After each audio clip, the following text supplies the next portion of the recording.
Obrigada, presidente desta sessão, senador José Medeiros, que representa aqui o Estado do Mato Grosso, caros telespectadores da TV Senado, ouvintes da Rádio Senado, que nos acompanham nesta tarde de quinta-feira, depois de uma semana movimentada e polêmica de Carnaval. E, como é tradição no nosso país, ontem, quarta-feira, a Conferência Nacional dos Bispos do Brasil lançou a campanha da fraternidade, tendo como tema, neste ano, e não poderia ser diferente, dada a gravidade da situação, eu diria caótica, que algumas regiões do nosso país vivem neste momento, que é uma campanha voltada à questão da violência. A campanha da fraternidade diz que a violência, a corrupção, melhor dizendo, é violência. E não há dúvida. Na verdade, quando a CNBB, durante o lançamento da campanha, o próprio presidente da instituição católica lista também como prática violenta a corrupção, ele diz: a corrupção é uma forma de violência e ela mata, disse o cardeal presidente da CNBB. Segundo ele, ao desviar recursos que deveriam ser usados em favor da população, os políticos acabam promovendo uma outra forma de violência contra o ser humano, contra a miséria. Claro, há todo um raciocínio lógico nessa constatação, porque a corrupção corrói o dinheiro que falta hoje à própria segurança pública para dar garantias ao cidadão de ir e vir sem sofrer o risco de um assalto, de um latrocínio, de um homicídio e de várias causas de violência, muito estimulado também pelo grande nível de impunidade que existe no país. Não há consequência para quem mata. A segurança pública perde dinheiro por conta da corrupção. A saúde pública perde dinheiro por conta da corrupção. A educação, as escolas públicas perdem dinheiro por conta da corrupção. As estradas, que estão, muitas delas, em situação de caos, buracos, inseguras, também perdem e são comprometidas pelo dinheiro que é escoado pelo ralo da corrupção. Portanto, é oportuna mais esta campanha da fraternidade, na medida que ela traz de volta este tema. Tema, aliás, que foi também no Carnaval motivo de escolha de enredos de grandes e vitoriosas escolas de samba, entre as quais a Beija-Flor de Nilópolis. Mas, voltando à CNBB, eu quero aqui também invocar, senador José Medeiros, a posição do Papa Francisco, um argentino, nosso vizinho, que está fazendo a diferença ao expor as mazelas que a própria Igreja tem. E eu penso e tenho a convicção de que isso é um ato de coerência de Sua Santidade, o Papa Francisco, quando ele se escandaliza ele próprio, quando ele se atemoriza, quando ele se escandaliza com o grau de violência que existe na própria Igreja, não de todos os prelados, não de todos os padres, quando existem casos isolados, e é bom que se diga, porque toda generalização ela é injusta em relação à pedofilia, por exemplo, ou em relação ao episódio que aconteceu, que está sendo investigado também pela Igreja, que um arcebispo de uma cidade chamada Bamako, no pobre país do Mali, na África Ocidental, com os piores indicadores do mundo, o arcebispo Jean Zerbo é acusado de ter, no mínimo, em várias contas em bancos suíços de fundos administrados por ele, mais de 12 milhões de euros. E isto, feito num país miserável como é o Mali, com indicadores sociais escandalosamente perversos de pobreza, de miséria e de abandono, também é louvável a atitude de Sua Santidade, o Papa Francisco, ao expor ao expor e ao não ignorar, a não colocar embaixo do tapete exatamente esses problemas que a Igreja também enfrenta, iguais aos que a sociedade brasileira hoje enfrenta.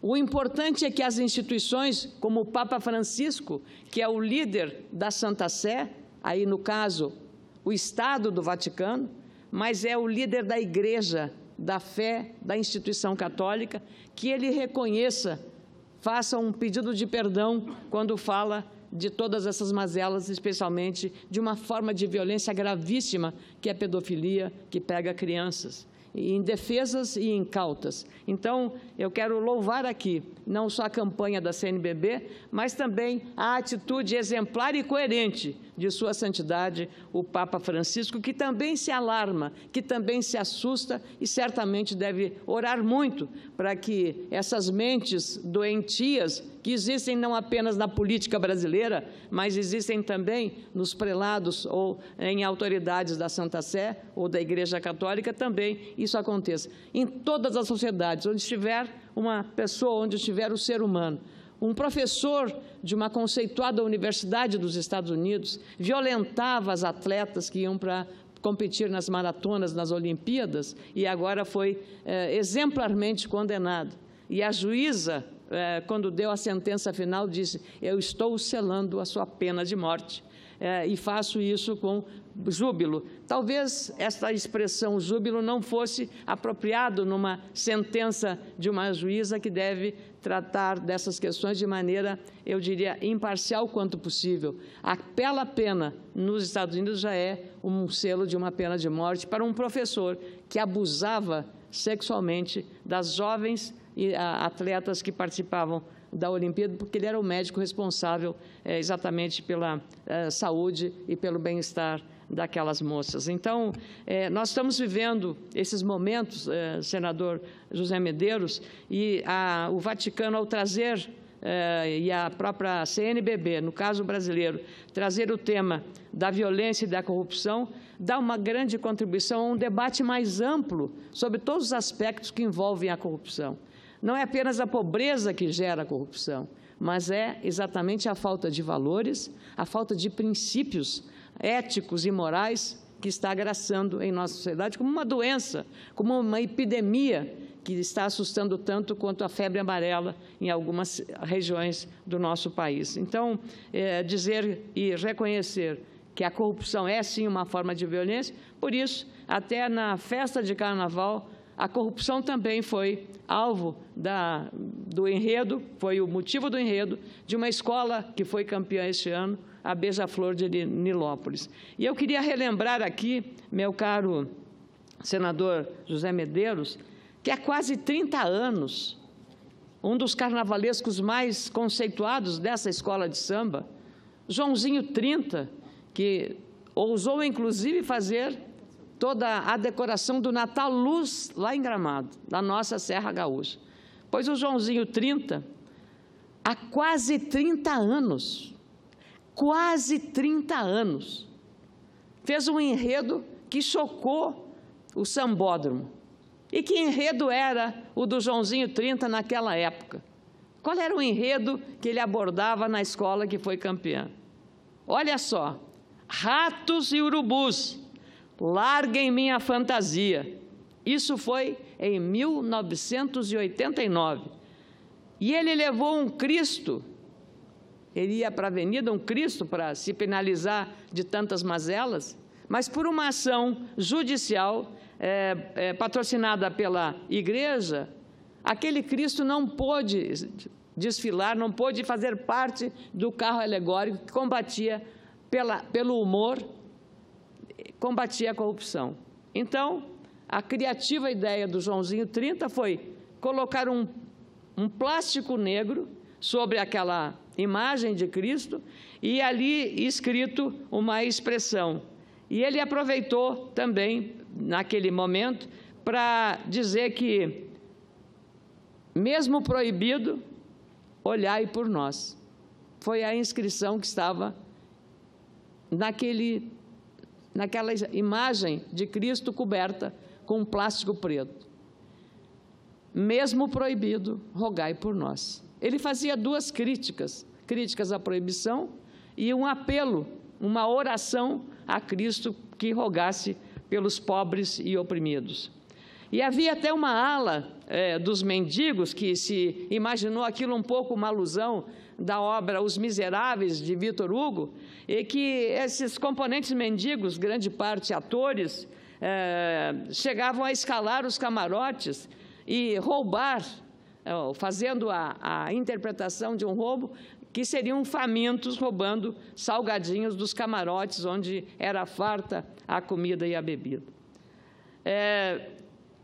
Aí, em 2012, a própria escola resolveu fazer uma espécie de homenagem a Joãozinho 30, por ter 16 anos sido o responsável pelos enredos, por todo o carnavalesco que fez da escola uma grande... chamava muita atenção pela riqueza, pela criatividade, pelo talento, mas trazendo esses temas polêmicos. E veja, há 30 anos, ratos e urubus, larguem minha fantasia. Eu remeto esse episódio que eu me lembro muito bem. E me lembro também que o próprio Joãozinho 30, que era muito entrevistado pela forma sábia de conviver com o ser humano, o Joãozinho 30 dizia, quando entrava em discussões e debates com os intelectuais, que quem gosta de pobreza ou quem gosta de miséria é intelectual, a pobreza gosta de luxo, dando uma ideia também de que, por ser pobre, o desejo de estar numa situação melhor é inerente também a eles. E eu queria agora voltar ao que aconteceu no Carnaval. Portanto, não deveria ser surpresa que a escola voltasse a temas que estiveram, veja só, na ordem do dia de um enredo há 30 anos atrás: corrupção, roubo, fraude. Então, nós devíamos saudar a iniciativa como uma lembrança. A única referência e observação que eu faço, senador Regufe e senador Medeiros, é que eu penso que em 30 anos nós podíamos ter melhorado. Se os ratos e os urubus roubavam as fantasias há 30 anos atrás e continuam roubando, nós temos que chorar e lamentar que o país não mudou. Esse é a pior constatação, a mais triste de todas. Porque não é só aqui, não é só na política. Nós estamos vendo isso em vários exemplos da sociedade. Não é só na ficção da novela que aparece juiz corrupto, delegado corrupto.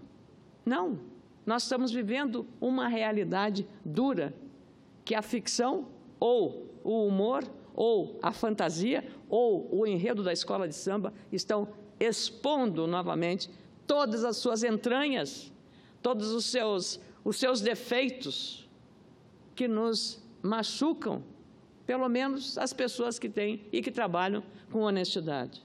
E nós continuamos tendo tolerância com os malfeitos, nós temos tolerância com as coisas erradas, porque recebi, senador Regufe, uma mensagem, porque sou relatora de um projeto de autoria do senador Blairo Maggi, que trata de criminalizar o roubo dos sinais de net, o chamado gato net. Aí eu recebo a seguinte mensagem de um internauta: a senhora tem que pensar nos seus eleitores, porque muitos vivem disso. Ou seja, muitos vivem da ilegalidade, do roubo de um sinal.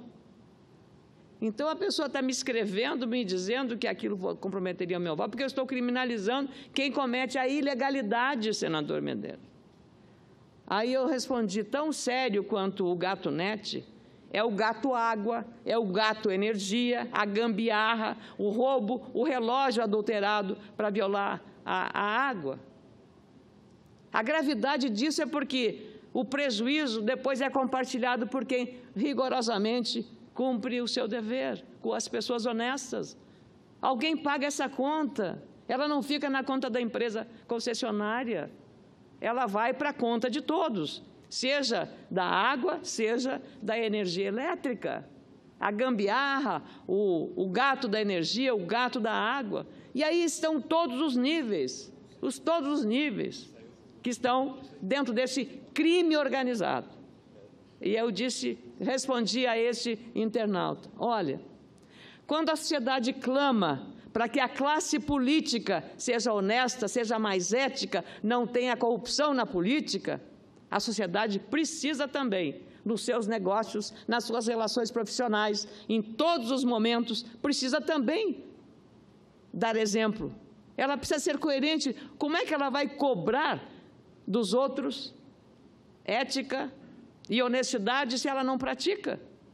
Terceirizar a ética? Só esta casa precisa ser ética? Mas eu tenho que tolerar o gato, net? E aí já vem com acusações: eu estou fazendo isso em benefício de A, B ou C. Não estou fazendo em benefício de ninguém. Estou fazendo apenas em benefício da ética, da moralidade, da honestidade que se clama. E um país que tem que fazer leis para isso é muito triste, senador. Sinceramente, acho muito triste. Porque quando a gente viaja para países aí como Japão, como Taiwan, quando a gente viaja para países da Europa, a gente vê um cuidado, um respeito com a coisa pública. Aqui não, nós pichamos os prédios, nós destruímos os bens públicos, nós queimamos ônibus e assim por diante. Mas não é contra um governo, é contra toda a sociedade. Quando você rouba uma escola, destrói uma escola, bota fogo numa escola, é esse o país que nós estamos. Adoeceu a sociedade, em todas as suas instituições, como eu disse agora. Então, eu volto a esse tema, porque eu acho muito importante que a CNBB tenha retomado esse debate e que a escola de samba tenha voltado aquilo que há 30 anos atrás, senador Álvaro Dias, a Beija-Flor expôs na rua as mazelas do nosso país. Ratos e urubus, larguem a minha fantasia.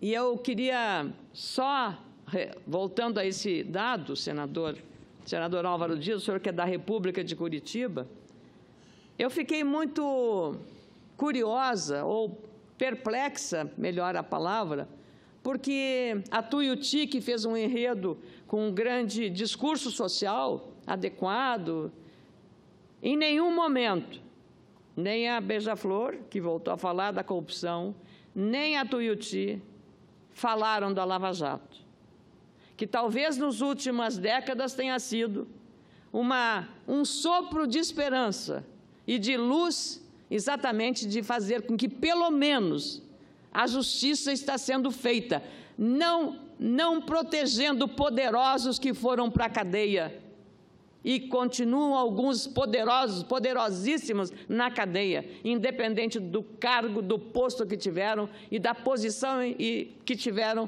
ao longo do tempo. Continuam na cadeia, mas não houve nenhuma referência a este sopro de luz que é unanimidade nacional. Por que será? Qual o motivo? Será que não valorizam esse esforço do Poder Judiciário, do Ministério Público, da Polícia Federal, que também tem mazelas? Claro que tem. Está aí delegado, superintendente falando o que não deve e outras ações, mas isso não contamina como não pode contaminar toda a igreja quando há pedofilia ou há escândalos de bispos roubando da pobreza de um país africano. Então, nós temos que ter, pelo menos, coerência, porque temos que combater a corrupção, mas temos que exaltar que ainda há um sopro de esperança, porque a Operação Lava Jato, no meu entendimento modesto, significa isso. E não é possível que você imagine, já concedo a parte com muita alegria aos senadores, não é possível que se imagine, que se acredite que há um conluio formado entre delegados de polícia, investigadores da Polícia Federal, membros do Ministério Público Federal, da Procuradoria da República, Procuradora da República Raquel Dodge, que o Supremo Tribunal Federal, que a 4ª Região da Justiça Federal, que a Justiça Federal de Curitiba, todos eles, todos juntos estejam num conluio para atacar e para condenar uma figura ilustre que foi um ex-presidente da República.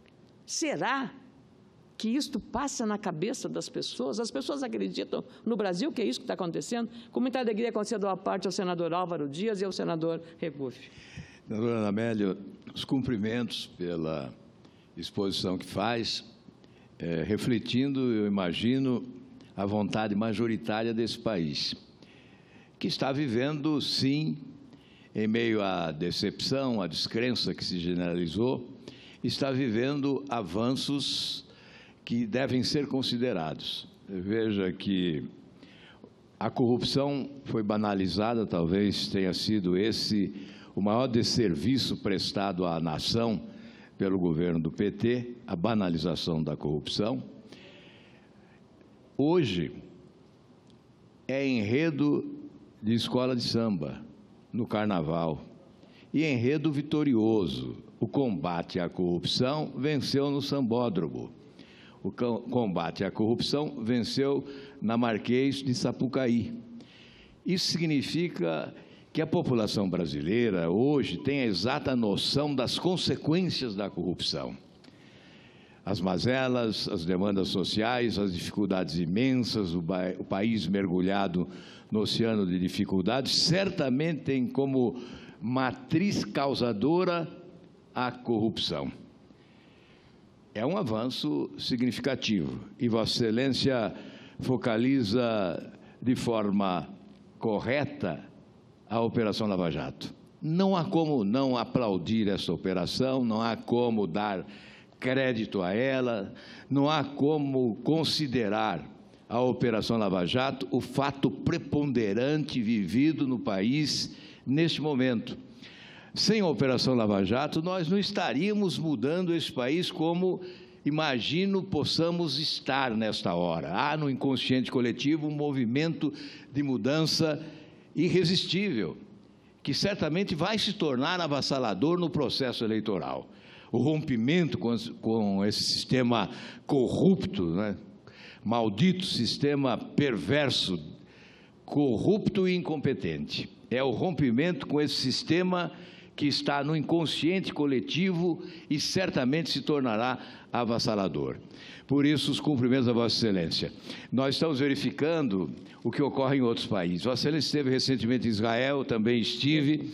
Agora lá, senador Regufe, o primeiro-ministro está sendo investigado pela Polícia Federal. Lá um primeiro-ministro foi preso depois de condenação em primeira instância. O presidente também foi preso depois de condenação em primeira instância. Não há foro privilegiado. E aqui nós estamos ainda mantendo na Constituição essa excrescência. Está lá na Câmara agora. É hora da pressão sobre a Câmara para que o fim do foro privilegiado seja um salto de qualidade e que nós possamos, sim, aí sonhar com o nascimento de uma nova justiça nesse país. Parabéns a Vossa Excelência, senadora Ana Amélia. E apesar do prestígio do primeiro-ministro que está sendo julgado pela Justiça, a sociedade não diz que ele está sendo injustiçado e que há um conluio contra ele. A sociedade tem a consciência de que a impunidade não pode continuar e nem prevalecer num país sério, com instituições sérias, como é o caso do Estado de Israel. E pude ver, conversando com um magistrado da Suprema Corte, que é árabe, da Suprema Corte de Justiça de Israel, exatamente essa convicção de que não adianta você ter lados, tem que ter o lado da lei, apenas o lado da lei, doa a quem doer. Então, eu agradeço muito o senador Álvaro Dias e lamentando também que a Lava Jato precisa ser reconhecida como uma mudança de paradigma em nosso país. Com alegria, concedo a parte também ao senador Regufe. Senadora Ana Amélia, eu quero primeiro parabenizar Vossa Excelência pelo pronunciamento. Vossa Excelência sabe do respeito, do carinho e da admiração que eu tenho por Vossa Excelência. A recíproca é verdadeira, senador. Vossa Excelência honra o seu Estado aqui nessa casa e representa com dignidade aqueles cidadãos que depositaram um voto em Vossa Excelência para aqui representar o Estado do Rio Grande do Sul. Com relação ao que Vossa Excelência colocou, eu também considero de suma importância se reconhecer o papel das instituições nessa Operação Lava Jato. Essa foi, pode-se dizer que teve um excesso aqui, um excesso ali, um erro aqui, um erro ali, mas, no cômputo geral, a Lava Jato foi importantíssima para esse país.